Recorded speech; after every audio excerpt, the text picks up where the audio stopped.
Halo semua, perkenalkan aku Pini Rizkyanti dari kelas 11-2 akan menjelaskan mengenai penjelajahan bangsa Eropa ke Nusantara. Pada abad ke-15, Eropa Tengah mengalami perubahan besar. Jalur perdagangan rempah yang selama ini dikuasai pedagang Arab dan Turki membuat harga rempah di Eropa menjadi sangat mahal. Sementara itu, semangat zaman Renaissance telah membangkitkan rasa ingin tahu dan keberanian untuk menjelajah dunia. Bangsa Portugis dan Spanyol menjadi pelopor dengan dukungan raja dan gereja. Mereka membiayai ekspedisi besar demi menemukan jalur baru menuju Asia.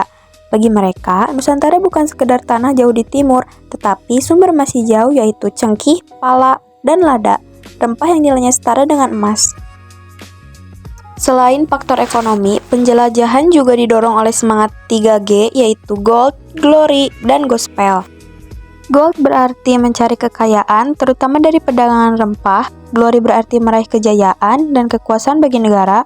Dan Gospel berarti menyebarkan agama Nasrani ke wilayah baru. Persaingan antar Eropa semakin memicu mereka untuk menemukan wilayah dan jalur perdagangan strategis, termasuk Nusantara yang terkenal kaya akan rempah-rempah.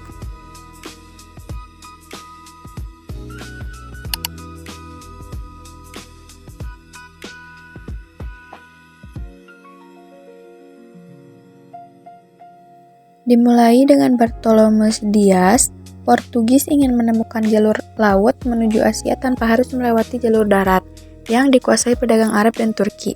Pada tahun 1488, Dias berlayar menyusuri pantai barat Afrika hingga mencapai ujung selatan benua itu. Ia menamai tempat tersebut Tanjung Harapan Baik, pintu menuju Asia. Perjalanan itu dilanjutkan oleh Vasco da Gama. Ia berangkat dari Lisabon menyusuri Tanjung Harapan Baik singgah di Mozambik dan Mombasa. Lalu akhirnya tiba di Calicut, India pada tahun 1498. Dengan itu terbukalah jalur perdagangan langsung ke India. Namun, Portugis tidak hanya ingin menemukan jalur, mereka juga ingin menguasai pusat perdagangan. Maka muncullah Alfonso de Albuquerque dari Goa, India. Ia memimpin armada menuju Selat Malaka. Pada tahun 1511, ia berhasil merebut Malaka dari kesultanan setempat, menjadikannya benteng penting untuk monopoli rempah di Asia Tenggara. Spanyol mencari jalur lain menuju Asia. Christophorus Columbus mencoba berlayar ke barat. Tahun 1492, ia meninggalkan Palos, melintasi Samudra Atlantik, dan tiba di Kepulauan Bahama.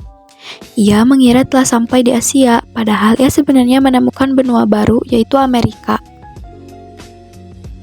Kemudian, Ferdinand Magellan berusaha membuktikan bahwa bumi dapat dikelilingi lewat jalur barat. Ia berangkat dari Sevilla, melewati Samudra Atlantik, masuk ke selat yang kini dikenal dengan namanya.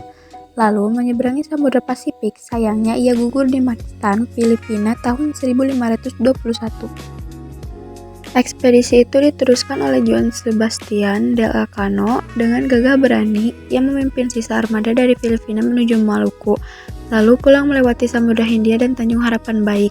Pada tahun 1522, ia tiba kembali di Spanyol, menjadikan ekspedisi Magellan sebagai pelayaran pertama yang berhasil mengelilingi dunia.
Beberapa dekade kemudian, Belanda pun ikut dalam persaingan rempah. Cornelis de Houtman menjadi pelopor pada tahun 1556.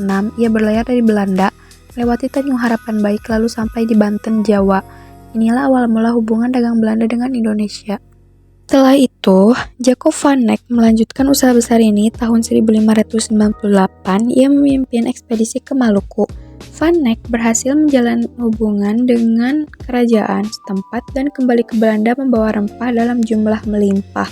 Keberhasilan ini membuat Belanda semakin berambisi menguasai perdagangan di Asia.